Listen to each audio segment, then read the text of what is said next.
Bonjour, nous allons travailler aujourd'hui sur le problème des deux échelles. Alors il s'agit d'un problème assez connu finalement.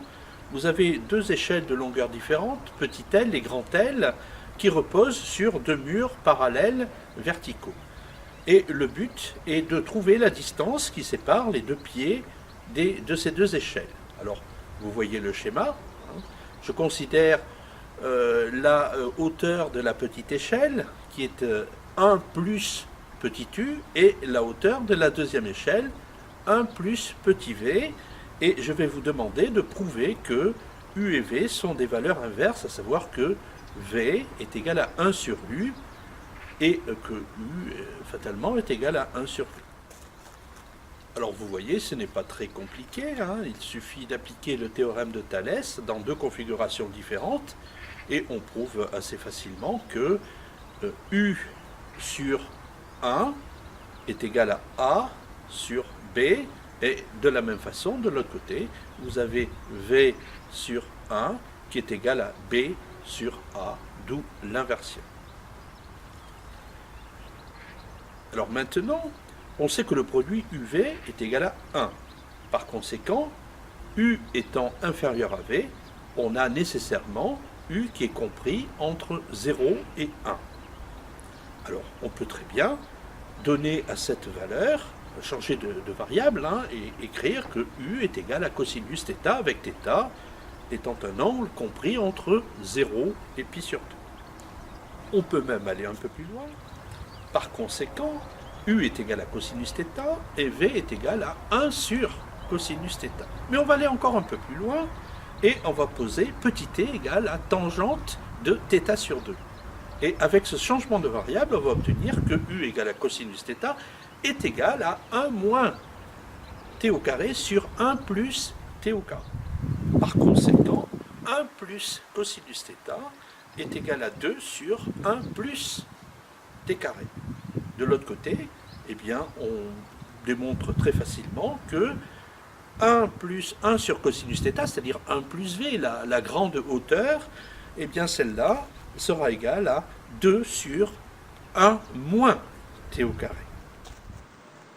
Alors il s'agit maintenant de calculer la valeur de t. Alors pour ça, eh bien, on va appliquer le théorème de Pythagore dans un premier temps dans le petit triangle rectangle, celui qui a pour hypoténuse petit l. Dans ce petit triangle rectangle, vous voyez que la hauteur au carré, c'est-à-dire 2 sur 1 plus t au carré, le tout au carré, plus d au carré, est égal à petit l au carré. De la même façon, dans le triangle rectangle d'hypoténuse grand L, on va obtenir que grand L au carré égale à d au carré plus, entre parenthèses, 2 sur 1 moins t au carré, le tout au carré. On fait la soustraction de ces deux égalités et on trouve ainsi que grand L au carré moins petit l au carré, c'est-à-dire le petit r au carré qu'on a défini au départ, ce petit r au carré est égal à 2 sur 1 moins t au carré, le tout au carré, moins 2 sur 1 plus t au carré, le tout au carré. Et tout calcul fait, eh bien, on va obtenir que finalement t à la puissance 4 est égal à 1 moins 4t sur r. Il s'agit là d'une équation du quatrième degré. Alors pour résoudre cette équation du quatrième degré, on va appliquer la méthode de Ferrari. Ferrari est un mathématicien italien du XVIe siècle. C'est un élève de Cardan. Alors Cardan a beaucoup travaillé sur les équations du troisième degré, et Ferrari a trouvé une méthode pour résoudre les équations du quatrième degré. Alors, c'est très simple. Il faut savoir tout simplement que on décompose t à la puissance 4. On a t à la puissance 4 qui est égal à 1 moins 4t sur r. Par conséquent, pour toute valeur de x, eh bien, on va avoir t au carré plus x, le tout au carré. Vous voyez qu'on retrouve t à la puissance 4 comme ça. Donc ce t plus t au carré plus x, le tout au carré. Donc pour tout x, t au carré plus x, le tout au carré, finalement, eh bien, sera égal au double produit, 2 fois x fois t au carré, plus le x au carré, et plus le t à la puissance 4, c'est-à-dire 1 moins 4t sur r. Ceci est vrai pour tout x. Alors, on va essayer de trouver une valeur de x sympathique qui nous permette de mettre le deuxième membre sous la forme d'un carré.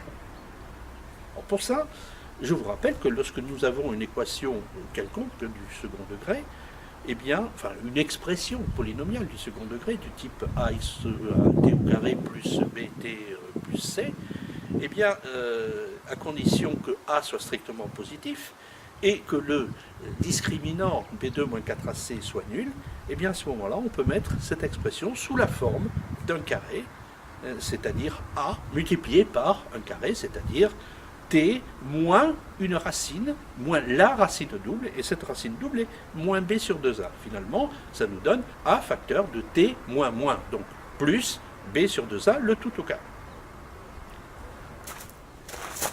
Alors, on écrit ce discriminant, cette égalité à 0, et qui nous amène à aboutir à une équation du troisième degré en x, de la forme x au cube moins 3 alpha x moins 2 bêta. Bon, pourquoi alpha et bêta? Eh bien, ça nous permet de simplifier les notations et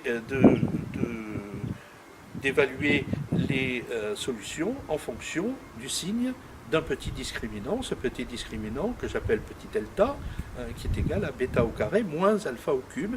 Ici, ça nous donne bêta au carré, c'est-à-dire 1 sur r à la puissance 4, moins alpha au cube, c'est-à-dire plus 1 sur 27. Évidemment, il est strictement positif, ce qui me donne une solution unique que je vais appeler petit s, et donc vous avez l'expression ici.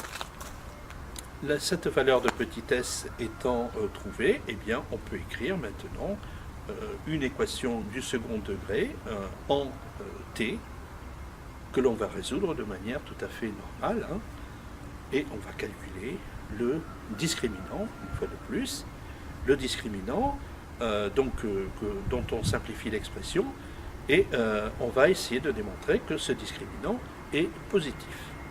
Pour cela, eh bien, on va d'abord démontrer que, et là je vais vous laisser travailler, on va démontrer que petit t est compris entre 0 et 1. Bon, ça c'est très facile. Et ensuite, on va démontrer que petit s est strictement compris entre 0 et 1 sur r. Ça c'est un peu plus difficile. Alors, concernant t, bon, c'est évident, vous avez le t qui est égal à tangente de θ sur 2, avec θ qui est compris entre 0 et pi sur 2, donc θ sur 2 compris entre 0 et pi sur 4, donc la tangente comprise entre 0 et 1.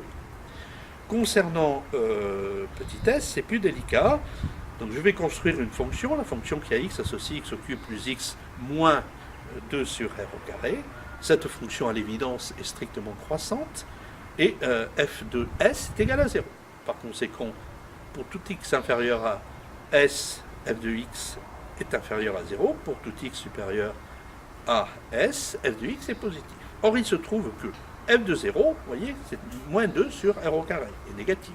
Par conséquent, 0 est strictement inférieur à petit s. De la même façon, si je calcule f de 1 sur r, celui-là, il va être strictement positif. Par conséquent, s va être strictement inférieur à grand R. Ceci étant fait, eh bien, on va pouvoir démontrer facilement que le discriminant est strictement positif. On va s'aider pour cela de la deuxième inégalité trouvée, à savoir que s est strictement positif et strictement inférieur à 1 sur r, et par ailleurs que s au cube plus s moins 2 sur r au carré égale à 0.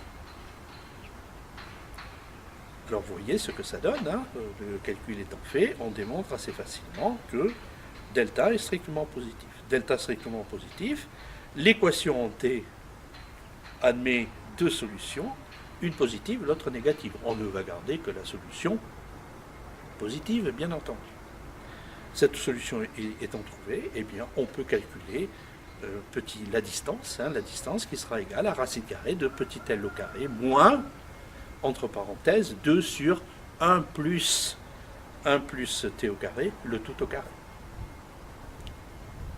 Alors pour récapituler, je vous montre les différentes phases, les différents calculs qui ont été faits, à partir des données, petit l et grand L. Ensuite, on calcule le petit r, on calcule le petit delta, on calcule le grand delta, on calcule le petit t, etc. etc. On finit avec petit d. Pour finir, je vous propose un programme écrit en langage Python et qui retrace ces différents calculs les uns après les autres. Et pour finir, je vous donne deux exemples. Par exemple, avec petit l égale à 8, grand L égale à 10, petit l égale à 3, grand L égale à 4, petit l égale à 7, grand L égale à 11. Je vous remercie.